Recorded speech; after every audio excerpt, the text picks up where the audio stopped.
પાટણ જિલ્લાના સાંતલપુર તાલુકાના મઢુતરા ગામ ખાતે ઉનાળાની શરૂઆત થતાની સાથે જ પીવાના પાણીની પારાયણ સર્જાઈ છે।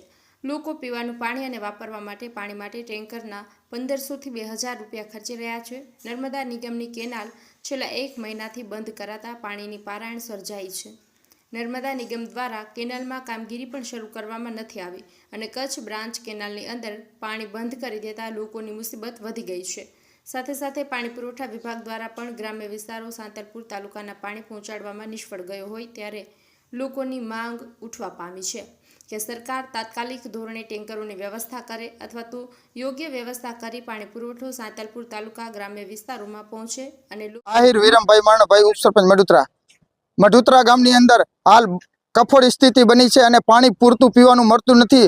30 દિવસથી પાણી આવતું નથી અને કેનાલમાં પહેલા પાણી મળતું હતું પીવાનું, તે પણ હાલ સફાઈ કરવાનું બાનું કાઢીને નિગમના સાહેબો દ્વારા તાત્કાલિક ધોરણે કેનાલ ખાલી કરવામાં આવેલ છે અને કોઈ કામગીરી પણ હાલ કેનાલમાં ચાલુ કરવામાં આવેલ નથી અને પાણી પુરવઠા વિભાગ પણ આંખા ડાકાન કરે છે। અમે લેખિત તથા મૌખિક રજૂઆત કરેલ છે પણ સરકાર તંત્ર કોઈ ધ્યાન આપતું નથી। એટલે તાત્કાલિક ધોરણે ખાસ અમારા આહિર સમાજની લગ્ન ગાળાની પણ ફૂલ સિઝન ચાલુ છે તો બહુ માણસોને પાણી પીવાની તકલીફ પડે છે। તો આ સરકારને અમારી ખાસ રજૂઆત છે કે અમારી આ રજૂઆતને ધ્યાને પગલે તાત્કાલિક ધોરણે પાણી પીવાનું પૂરું પાડે।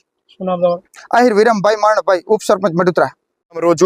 અમારે રોજુ મઢુતરા ગ્રામની જૂથ ગ્રામ પંચાયત છે, ત્યાં કને અત્યારે એટલી પાયા વિહોણી સગવડ છે, પીવાનું પાણી પણ નથી અને લગ્નગાળાની સિઝન છે, તમામ સમાજોમાં લગ્ન છે, ખાસ કરીને આહિર સમાજોમાં લગ્ન છે અને બીજા જ્ઞાતિઓમાં પણ લગ્ન છે, ત્યારે બાઈ માણસોને દૂર દૂર સુધી પાણી ભરવા બેડા લઈ લઈને જવું પડે છે। પાણીનો ટેન્કર મંગાવે, ગરીબ માણસ પાણીનો ટેન્કર મંગાવી શકતા નથી। પાણીના ટેન્કરવાળા 1200 રૂપિયા લે છે, 1500 રૂપિયા લે છે, તોય સારું પાણી, મીઠું પાણી મળતું નથી। એટલે સરકારશ્રીને અમારી નમ્ર વિનંતી કે લેડીઝોને હેરાન ન થવું પડે, લગ્નગાળાની સિઝન છે, લગ્ન જેની ઘરે પ્રસંગ હોય એમને હેરાન ન થવું પડે, એટલે મહેરબાની કરી અને પીવાના પાણીની સગવડ આપો, પીવાના પાણીની ઉપલબ્ધિ કરાવો। પીવાનું પાણી નથી, દૂર દૂર સુધી ભાટકવું પડે છે અને લેડીઝો આ તડકાની હેરાન થતી 48 ડિગ્રીના તાપમાનમાં પાણીની સુવિધા નથી। કેટલા વંચિત ગામ સરકાર વાતો કરે છે કે અહીંયા ઘરો ઘર અમે પાણી પહોંચાડીએ છીએ, પણ ઘરો ઘર પાણી ક્યાં છે? કોઈ જગ્યાએ પાણી નથી। એટલે મહેરબાની કરીને સરકારને વિનંતી કેનાલ જલ્દીથી જલ્દી ચાલુ કરાવે। 15 દિવસથી પીવાનું પાણી નથી આવ્યું તો પીવાના પાણીની સગવડ અમને અપાવે। જય હિન્દ।